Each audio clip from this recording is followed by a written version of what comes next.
Continuando con el desarrollo de la unidad didáctica número 6, abordaremos a continuación lo que hace a uno de los métodos de la mejora continua de procesos y que es el denominado diagrama de flujo de un proceso.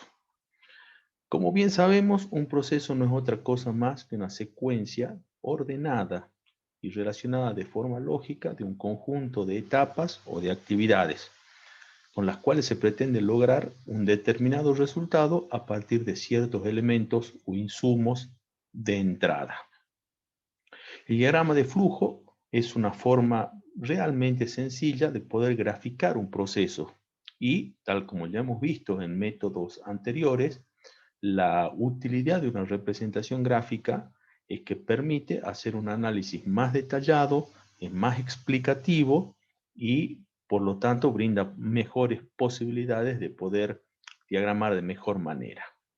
Por lo tanto, tal como nos dice la diapositiva, el diagrama de flujo es de gran utilidad al momento en que se tiene que comparar modalidades de procesos y orientar determinadas acciones de mejora.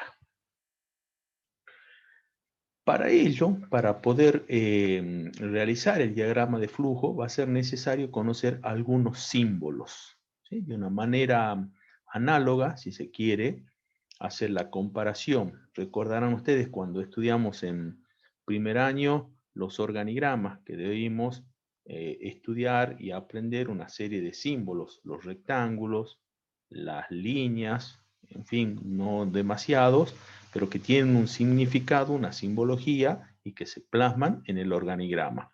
De una manera similar, el diagrama de flujo va a utilizar algunos símbolos que pretenden representar o representan el desarrollo, el flujo justamente del proceso. Haciendo una aplicación al caso concreto de aquel principio de Pareto, es posible señalar que el 80% de los diagramas pueden ser representados con solamente el 20% de los símbolos disponibles. La simbología existente es amplia, es numerosa y no es nuestra intención, y está planteado así en el programa, entrar en detalle en esa línea. Sí queremos dejar planteado las bases elementales, fundamentales, para que en el futuro quien lo necesite sepa de qué manera proceder.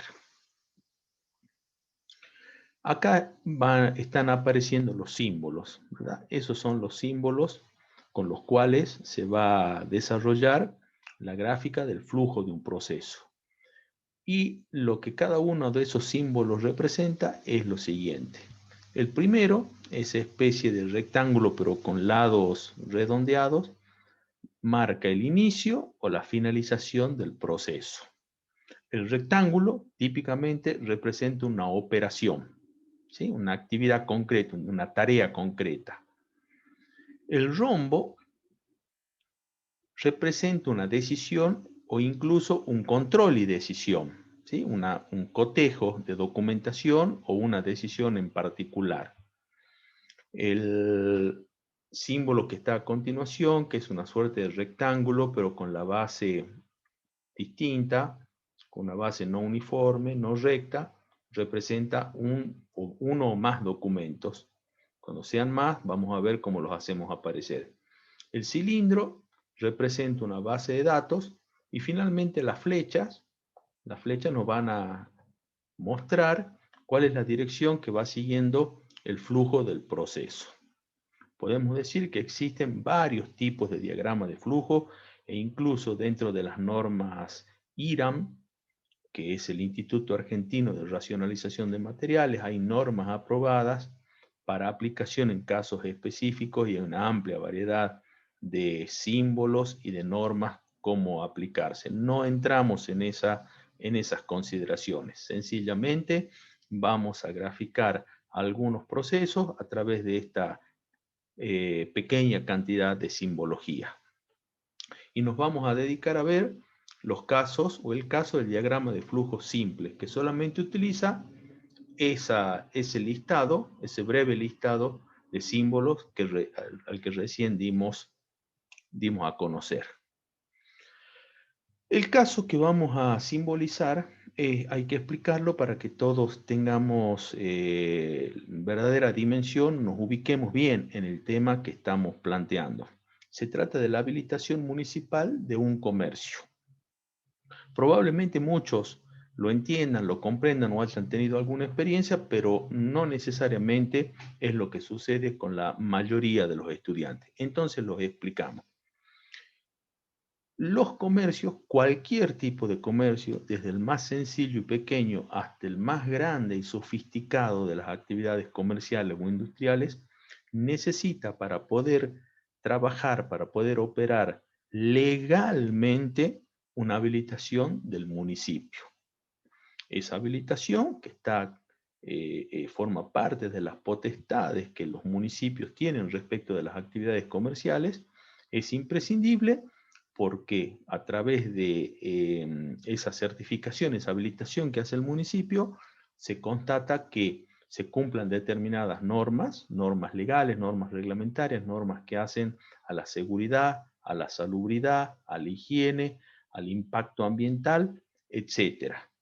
Entonces, no solamente se trata de que quien quiera habilitar un comercio sencillamente un día abre la puerta de su casa o abre la puerta del local y comienza a desempeñarse, sino que necesita previamente contar con la debida habilitación municipal, si es que va a hacerlo de acuerdo a las normas.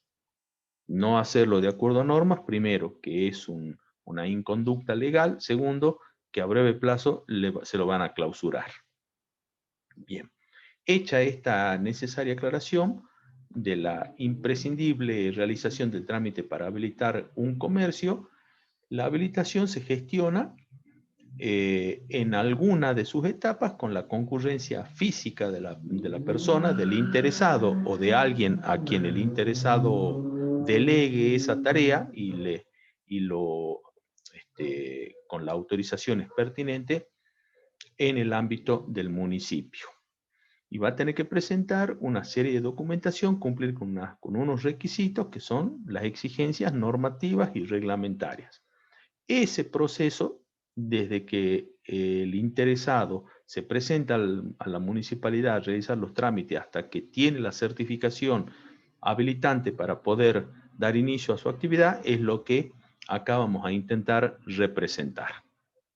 Entonces, se inicia con la orientación, se denomina acá, se ha denominado orientación al solicitante. Quien va a habilitar un comercio normalmente ya tiene un conocimiento, ha preguntado a otras personas que se dedican al ramo o ha concurrido en algún momento a la municipalidad y sabe razonablemente, tiene idea de cuáles son los trámites que tiene que completar.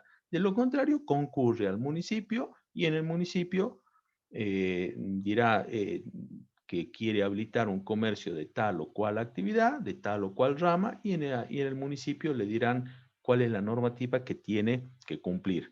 Hoy en día entendemos que esa normativa puede ser consultada sin necesidad de concurrencia física, sino a través de las normas que están ya en las páginas web y en internet.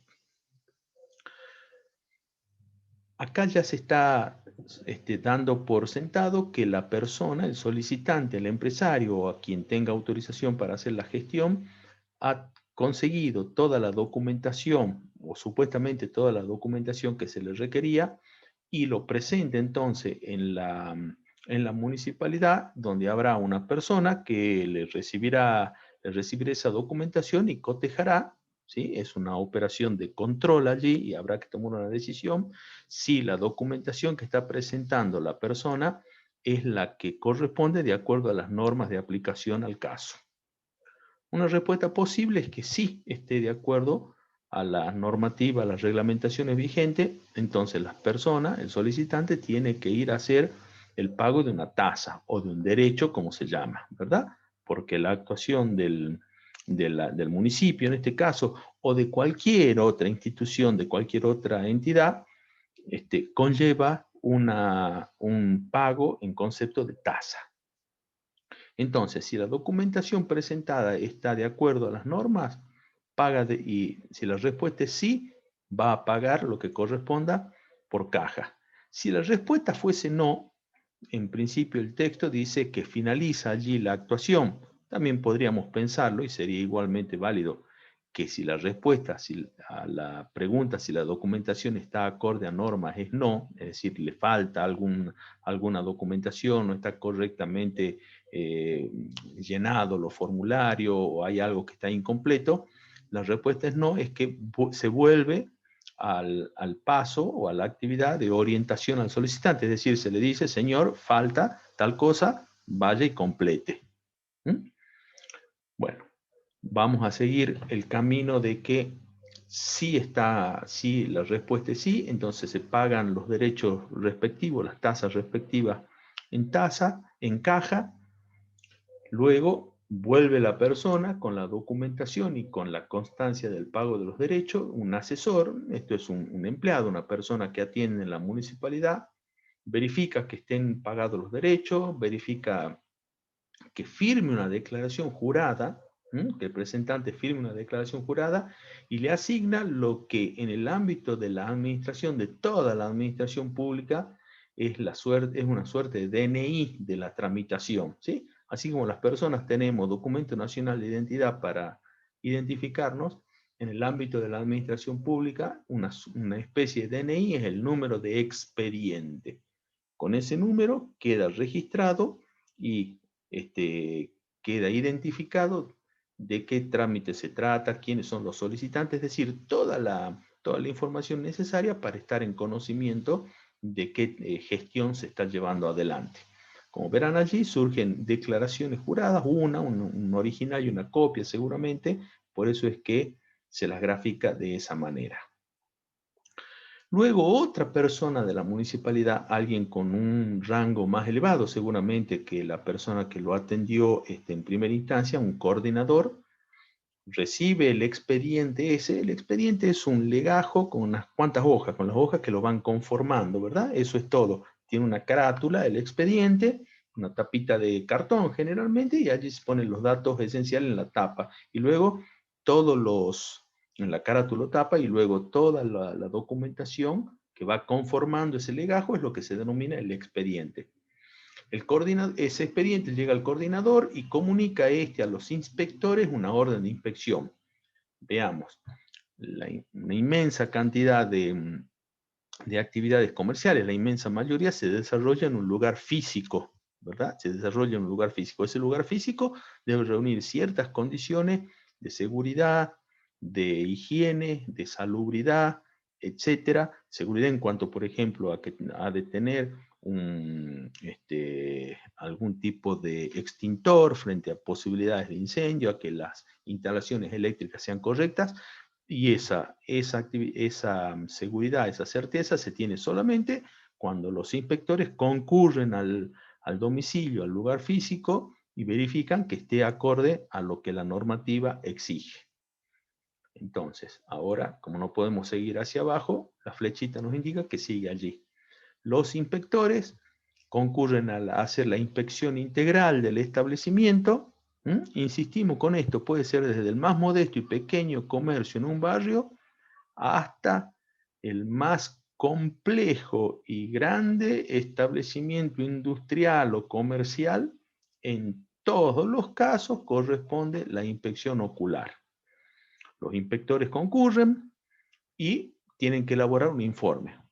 Y ahí nuevamente tenemos entonces una decisión que tomar, ¿sí? Un control, una decisión que tomar. ¿El informe es favorable? Sí. Entonces se hace una impresión del certificado de habilitación, ¿sí?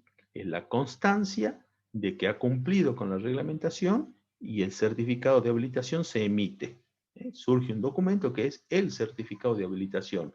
Es lo que el peticionante, lo que el solicitante, lo que el empresario o la persona en quien delegue esa actividad y autoriza, estaba buscando. Ahora, la respuesta también podría ser que no sea el informe favorable. Entonces, lo que se imprime en ese caso no es un certificado de habilitación, sino un informe con las observaciones acerca de qué es lo que falta y cuáles son los requisitos que debe cumplir. A eso se les denomina observaciones, a los incumplimientos, a los faltantes. se emite entonces un informe de observaciones, ¿sí? Con lo faltante o con lo que tiene que completar todavía el solicitante, y ese informe con las observaciones se lo entregan al solicitante para que solucione esas observaciones, para que salve las observaciones realizadas y se vuelve entonces a la etapa de la inspección ocular del establecimiento. Si una vez que se cumple entonces con todas las condiciones, cumple con todos los requisitos, se imprime el certificado de habilitación y en ese caso la jerarquía más alta de ese ámbito, que es el director general, revisa el certificado y autoriza la habilitación, ¿sí? Es una autoridad de alto rango en la municipalidad quien autoriza finalmente la habilitación y se lo entrega a una persona, acá está denominada como asesor, para que a su vez lo entregue al solicitante y que registre los datos en la base de datos, que seguramente ya de manera parcial ya han ido siendo cargados con anterioridad, pero ahora ya de manera permanente una vez que tiene otorgada el permiso y la habilitación para poder funcionar en la base de datos y así termina entonces ese proceso. Acá lo que se quiere mostrar es que probablemente, dependiendo siempre de la magnitud del comercio, de la complejidad del lugar en el cual se instala, porque entenderemos todos que no es lo mismo habilitar una pequeña despensa en algún barrio de la ciudad que habilitar una compleja estación de venta de combustibles que tiene una complejidad distinta, etc. Acá se ha puesto como tentativo 3 días, que podría ser lo que demore todo el proceso de habilitación, pero es un valor tentativo. Vamos a ver, perdón, antes de pasarlo, veamos las ventajas y digamos, cómo facilita, tanto en este caso, sobre todo para el ámbito interno de la organización, sería de la municipalidad, contar con este gráfico, porque quien lo ve puede entonces, a partir de ese gráfico, producir algunas mejoras, hacerse preguntas sobre, mira, sería conveniente que el pago de las tasas lo haga antes, después, en otro momento, ¿de qué manera podemos mejorar ese proceso? Bueno, las personas que se desempeñan en el mismo pueden proponer alternativas de mejoramiento permanentemente, que solamente verbalizados, que simplemente verbalizados o en la narrativa de las normas que los contienen, porque esto no es un invento de quien lo hace, ¿verdad? Esto está sujeto a una normativa, resulta mucho más complicado y más difícil de entender. En cambio, el gráfico tiene justamente las ventajas de la representación gráfica. Permite un entendimiento más rápido. Veamos a continuación sobre lo mismo, que podríamos también relacionar ese proceso que estuvimos viendo de habilitación municipal de un comercio y ahora vinculándolo con un desarrollo temporal y estimar entonces cuál podría ser el tiempo que demorase esta habilitación. Para ello vamos a valernos de una planilla, que es la que apareció en este momento y que se entiende de manera bastante fácil y accesible. Vamos a tener en la planilla las distintas actividades o etapas, ¿verdad? Que ya hemos visto cuáles son, numeradas y cuál es la descripción de la etapa.